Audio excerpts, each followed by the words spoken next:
So today I want to talk media muppets. And I think there's a strong argument at the moment for some major media bias against Newcastle. And where I want to go with this is the argument's identical transfer outcomes are framed completely differently depending on which clubs are involved. Depends on which badge is on that shirt as to how these media narratives are framed. And I'm not saying that Arsenal, Liverpool, Man United, they don't miss out on players. Every club misses out on players. What I'm saying is when Newcastle miss out on a player, it's because we're not a big enough club. We don't have the draw. We don't have owners that are invested in the project and the project's falling apart. But when Arsenal miss out on players, it's because they're being patient in the market. It's because they weren't actually interested in the player. Or it's because they feel that the price is overvalued. If you're new around here, I'm Adam. This is Two for Joy. Get down there, like, subscribe, hype, do all the good things.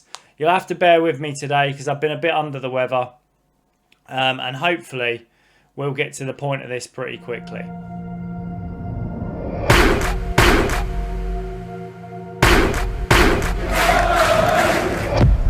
So you all have seen this over the past probably 3-4 weeks around the Bruno saga. But when Arsenal don't sign a player, it's because they're disciplined in the market. They refuse to overpay. They walked away because the valuation didn't make sense. They're patient and they're waiting for the right opportunity to bring in the right player. When Liverpool don't complete a deal, it's because they've moved on to other targets as part of smart recruitment. When Manchester United miss out on a player, they're exploring alternatives. And we all know it's the same situation for every team. But when Newcastle don't sign someone, suddenly it's because the project is failing, the players don't want to come, Eddie Howe's under pressure, and Newcastle have been hijacked again because we have no draw. Well, what I'd like to say is let's have a look at some examples. And we'll take the James Trafford narrative to start from a Newcastle perspective. The narrative became that he's chosen to go to Leeds. And it's being reported by Ornstein that he'd chosen to go to Leeds over Newcastle United. And then Fabrizio Romano comes out and says Newcastle never made a formal approach. Newcastle weren't in for James Trafford this summer. And this is where I get confused with the media narrative that comes from Sky Sports, TalkSport, Ornstein, Romano. They all have this tendency to lean towards the smaller clubs as being failing projects that can't hold on to their players, and the larger clubs as being the patient, strong, powerful. They've got the money. Arsenal have got all the money in the world. They've won the Premier League. They've got the massive commercial revenue. They've got all this income. So why is £70 million too much for Bruno? Why have they not made that bid? Why have they not made that approach? Why did they miss out on Morgan Rogers? And I'll give you the example. Newcastle had Munoz hijacked. Newcastle had Mzambi hijacked. But Arsenal, Jeremy Monga, hijacked off to Man City. Sandro Tonali, who they claimed they were interested in for a long time, ended up at Spurs. Morgan Rogers, hijacked off to Chelsea. So have they got a failing project? Are the title holders that made it to a Champions League final, are they falling apart? Is this Arsenal unravelling at the seams? No, of course it's not, because they're in a position where the media see them as somebody that will make them money by putting these posts out. And this is the problem with the system and the way it's created. A lot of these players that Newcastle have been reported to go for, Manzambi, I can understand. Newcastle made it quite clear that we were in for him. Aston Villa came in, and I hold my hands up. If I was him, I'd take Villa over where we are at the moment. I think the project looks better. I think Villa will pay him better wages. But the narrative around Newcastle being a failing project when we're bringing in young players, when there are players that want to come and play at this club, it's rejuvenation.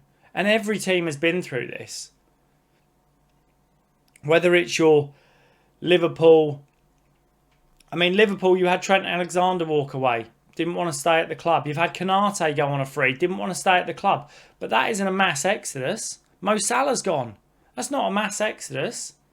But when Newcastle players want to leave and we're recouping fees for them, it's an exodus. You know, every club has had this. Every club has had players that walk away from deals. The difference isn't what happens, it's the way it's reported. And that's what I don't understand. Newcastle don't need special treatment. They just need to be reported in the media in the same way that everybody else is. And I kind of want to walk through and talk through Bruno at the moment. And it's a massive thing. And, you know, the Newcastle bringing in Aladji Bamba. Very little reporting on Aladji Bamba from Sky Sports. A very quick, brief skim over who he is. He's signed. It's done. Out the way. Back to Bruno. So let's take a look at the Bruno stuff. So where we start with Bruno, and this is the narrative that's being spun all over the internet by mainstream journalists, Arsenal fans, whoever. And I don't blame the Arsenal fans. They want a player. They probably are desperate to bring in a midfielder and they haven't done it. But breaking, Arsenal are set to make a £70 million move for Newcastle captain Bruno Guimarães. We've already said we don't want to sell him. We've already said 70 million isn't enough. This has been rumbling on for 4 weeks now. Realistically, at what point are Arsenal actually going to stump up an acceptable or reasonable offer to put them in the ballpark? If they're saying that Bruno's agreed terms and, you know, they can get this deal done like that, do it. Why haven't you done it? They're agitating. They're basically spinning this media narrative to try and say Arsenal won't overpay. And then what they want to do is try and agitate for Bruno to force the move or to become unhappy so that in future, when they decide to put a bid in, they can lowball. They can try and drive this price down. Everyone does it, but this way that the big six teams are doing it now, this almost buying into the media narrative and buying views and viewerships from journalists.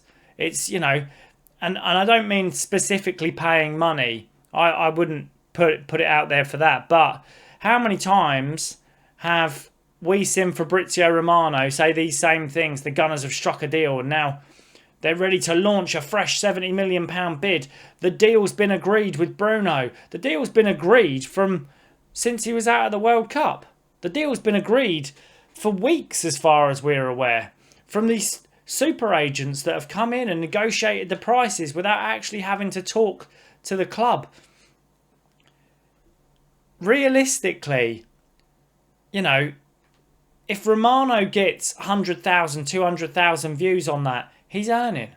This is good business for him. Keep churning out the same thing for 4 weeks over and over and over. Sky Sports, Bruno Guimaraes definitely wants to go to Arsenal. I'm sure he does, but he's got a contract. And the thing is, they have to pay the money.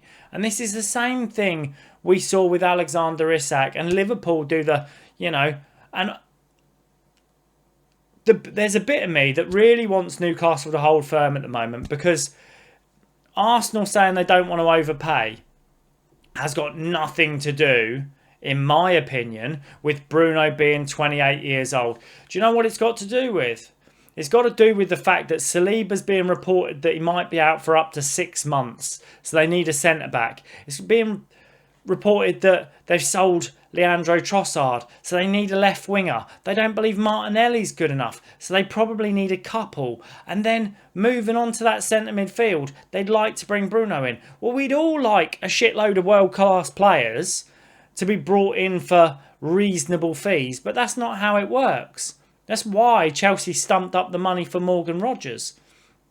If you wanted him, you could have bought him, but you didn't want to pay the fee. Now, this is the same thing with Bruno. If you want him, stump up the money. We see all this stuff online realistically over and over and over. But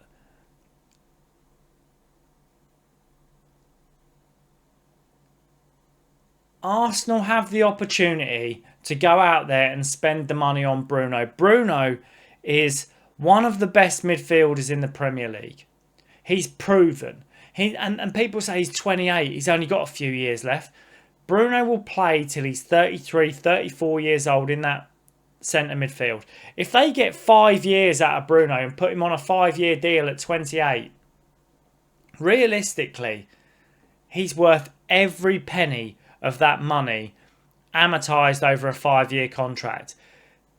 I genuinely think the fee for Bruno is £90 million. The fair valuation for how good he is. And I say this, he's a better player now, ready to fit that Arsenal side than any of these midfielders that have been sold so far this summer. He is better than Morgan Rogers. He is better than Elliot Anderson. He is better than Sandro Tonali, who've all reached over 100 million. Just because he's a couple of years older, he is ready to win trophies in that Arsenal side. Pay the money. This is the thing. Overall, the way that the media like to spin this wheel is absolutely ridiculous. And then if we come back to our signings, they're so little reported. Literally so little reported. Bamba. We've got Bamba in. This kid's a really exciting prospect. £30 million amortised over 6 years. We're paying £5 million a year for him. He topped League One with 9.1 duels, 1 per 90 minutes last season. Exciting stuff. He's been brought in and given the number 8 shirt to replace Sandro Tonali. Big news. And we've got one Sky Sports post about it that realistically is just running through the mill quickly to give us a brief insight so we can go back to the drama of the failing project at Newcastle. I'll be honest, the narrative winds me up. It makes me sick. I'm really pleased to see Bamba in. This kid is going to be something special. I have high hopes for Bamba. It's really good news. I think it's a really good package as well, to be honest. Amortised over 6 years. Newcastle bringing the wages down, bringing the transfer values down. This is what will make us more sustainable long term. This is what will allow us to grow long term. And I think as long as we can bring in just a few players to realistically give us some experience in this squad, keep some experience in this squad. If we're going to let your Bruno, your Sandro, your Gordons go, but not reading too much into it. If you look at Bruno in the kit launch video, straight face, not happy, not smiling, not Bruno. If you look at him in the kit photos, straight face, not happy, not smiling, not Bruno. And what I would say is, people say you'll read too much into this, but Bruno's loved this club for a long, long time, and he's bought in, he's given us everything. And I genuinely feel like Bruno is at a point now where he's ready to go. And